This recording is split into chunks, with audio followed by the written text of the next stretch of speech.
Hello friends, welcome to Ithuungalsamayal. இன்னைக்கு வந்து சிம்பிளாக ஒரு சூப்பரான ஸ்வீட் ரெசிபி தான் பார்க்க போகிறோம். 3 பொருளை வச்சு ரொம்ப ஈஸியாக அதை எப்படி செய்யலாம் அப்படின்னு சொல்லிட்டு வாங்க வீடியோக்குள்ளே போயிட்டு சட்டன் பார்த்துடலாம். இன்னைக்கு ரொம்ப டிஃப்ரெண்ட்டாக ஒரு ஸ்வீட் ரெசிபி தான் பார்க்க போகிறோம். இந்த லாக்டவுன் சுச்சுவேஷனில் குட்டீஸ் பார்த்தீங்கன்னா எப்போ பார்த்தாலும் ஸ்நாக்ஸ் வாங்கி கொடுங்க, ஸ்நாக்ஸ்ன்னு கேட்குற மாதிரியே இருந்திருக்கும். நம்மளும் வீட்டில் செஞ்சு கொடுத்தாலும் சுண்டல் அந்த மாதிரி செஞ்சு கொடுத்தாலும் கடையில் இருக்கிறத கேட்பாங்க, நம்ம பிஸ்கட் கொடுத்தா வேண்டாம் அப்படின்றாங்க. இன்றைக்கி அந்த பிஸ்கட்டை வச்சு கொஞ்சம் டிஃப்ரெண்ட்டாக இந்த ஸ்வீட் ரெசிபி ரொம்ப டேஸ்டியாக ஈஸியாக 2 மினிட்ஸ்லேயே இதை செஞ்சிடலாம். ஸோ இதை நீங்கள் பிஸ்கட்டில் செஞ்சீங்க அப்படின்னு மட்டும் சொல்லாமல் உங்கள்கிட்ட கொடுங்க, அவங்க நிச்சயமாக சாப்பிடுவாங்க. உங்கள்கிட்ட எந்த பிஸ்கட் இருக்கோ அதை எடுத்துக்கோங்க. எடுத்துகிட்டு இந்த மாதிரி கட் பண்ணி இதில் சேர்த்துக்கலாம். இதை வந்து என்ன பண்ண போறோம், நல்லா நைஸ் பவுடர் அரைக்க போறோம். இன்னைக்கு வந்து என்கிட்ட ஓட்ஸ் கலந்த பிஸ்கட் இருந்தது, நான் அதை தான் எடுத்துருக்கிறேன். உங்களுக்கு வந்து சாதாரண பிஸ்கட் இருந்தாலும் ஓகே, இல்லை ஸ்வீட்டாக இருக்கிறது சாக்லேட் ஃப்ளேவர் எதுனாலும் எடுத்துக்கலாம். உங்களுக்கு பிஸ்கட்டில் ஃப்ளேவர் இல்லை அப்படின்னா ஏலக்காய் தூள் இருக்கு இல்லையா, அதை ஒரு 1/4 டீஸ்பூன் சேர்த்துக்கோங்க. இல்லை வெனிலா எசன்ஸோட ஃப்ளேவர் பிடிக்கும் அப்படின்னா நீங்கள் அதை கூட சேர்த்துக்கலாம். உங்களுக்கு சாக்லேட் ஃப்ளேவர் பிடிக்கும், சாக்லேட் பிஸ்கட் இல்லை அப்படின்னா 1 டீஸ்பூன் கொக்கோ பவுடர் கூட இதில் சேர்த்துக்கலாம். இன்னைக்கு பிஸ்கட் மட்டும் தான் அதில் சேர்த்துருக்கிறேன். இது கூட ஸ்வீட்டுக்கு இப்போ வந்து ஜீனி இருக்கு இல்லையா, அதை பவுடர் பண்ணிட்டு இதில் சேர்த்துக்கலாம். அந்த பிஸ்கட்டினுடைய அந்த சுவைக்கு தகுந்தாப்பில் நீங்கள் அட்ஜஸ்ட் பண்ணிக்கோங்க. நான் ஒரு 3 டேபிள் ஸ்பூன் சேர்த்துக்கிறேன்.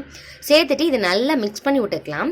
இதில் என்ன கலக்க போகிறோம் அப்படின்னு பார்த்தீங்கன்னா, நெய் இருக்கு இல்லையா, அதை சேர்க்க போகிறோம். நெய் உங்களுக்கு கொஞ்சம் திக்காக இருந்தது அப்படின்னா அடுப்பு பக்கமே போக வேண்டாம் அப்படின்னு சொல்லியிருந்ததுனால நீங்கள் கண்டிப்பாக கேட்பீங்க, அப்போ நெய் எப்படி சேர்க்கறது அப்படின்னு சொல்லிட்டு. நெய் திக்காயிடுச்சுன்னா ஒன்றும் பிரச்சனை இல்லை, ஒரு பவுலில் போட்டு சூடாக இருக்க பாத்திரத்து மேலே வச்சிட்டிங்க அப்படின்னா அது ஈஸியாக மெல்ட் ஆயிரும். அதுக்கப்புறம் சேர்த்துக்கோங்க. சேர்த்துட்டு இதை நல்லா மிக்ஸ் பண்ணி விட போகிறோம்.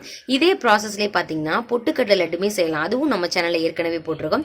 உளுந்தம்பருப்பு இருக்கு இல்லையா, அதுலேயுமே செய்யலாங்க, லட்டு மாதிரி செய்யலாம். ஆனால் ஒரே மாதிரியே கொடுக்கும்பொழுது குட்டி சாப்பிட மாட்டாங்க அப்படிங்கிறதுனால இந்த ஒரு ஃபார்மில் இந்த தடவை நம்ம செய்கிறோம். இப்போ நல்லா பிசைஞ்சாச்சு. இப்போ இதில் வந்து கொஞ்சமாக நெய்யை மட்டும் சேர்த்துடலாம். நெய்யை சேர்த்துட்டு நான் ஒரு 2 டீஸ்பூன் மட்டும் கொஞ்சம் கொஞ்சமாக சேர்த்து மிக்ஸ் பண்ணி விட்டுட்டு இப்போ செய்ய போகிறேன். இன்றைக்கி வந்து அப்படியே லட்டு மாதிரி இல்லாமல் பாதுஷா மாதிரி இதை நம்ம செய்ய போகிறோம், அந்த ஷேப்பில் செய்ய போகிறோம். இப்போ சேர்த்தாச்சு. நல்லா அதை வந்து மிக்ஸ் பண்ணி விட்டுக்கலாம். உங்களுக்கு நட்ஸ் இருந்தது அப்படின்னா குட்டி குட்டியாக கட் பண்ணி நீங்கள் இதிலே போட்டு கூட லட்டு மாதிரி உருண்டை பிடிக்கலாம், ரொம்பவே நல்லாயிருக்கும். நெய் 2 டேபிள் ஸ்பூன் சேர்த்துட்டு உங்களுக்கு வந்து உருண்டை பிடிக்க வரல அப்படின்னா நெய் கொஞ்சமே கம்மியாக இருக்குன்னு அர்த்தம். ஸோ கொஞ்சம் கூடுதலாக சேர்த்துக்கங்க. இப்போ நல்லா உருண்டை பிடிச்சி லைட்டாக ஊடலை ஹோல் மட்டுமே போட்டாச்சு. இப்போ எல்லாத்தையுமே இது மாதிரி பண்ணிட்டு காமிக்கிறேன். எல்லாத்தையுமே இதே ஷேப்புக்கு கொண்டு வந்தாச்சு. ஒரு அழகுக்காக மேல் நட்ஸ் பவுடர் மட்டும் சேர்த்துக்கலாம். இது ஆப்ஷனல் தான், இது சேர்க்கறதுனால வந்து டேஸ்ட் எல்லாம் மாறாது. இதே மாதிரி நீங்களும் செஞ்சு பார்த்துட்டு எப்படி இருந்துச்சு அப்படின்னு சொல்லிட்டு கமெண்ட் பண்ணுங்க. உங்க ஃப்ரெண்ட்ஸ் அண்ட் ரிலேட்டிவ்ஸ் கூட ஷேர் பண்ணுங்க. இந்த வீடியோ உங்களுக்கு பிடிச்சிருக்கும்னு நினைக்கிறேன். பிடிச்சிருந்துச்சுன்னா இது உங்கள் சமையலுக்கு சப்ஸ்கிரைப் பண்ணுங்க, லைக் பண்ணுங்க.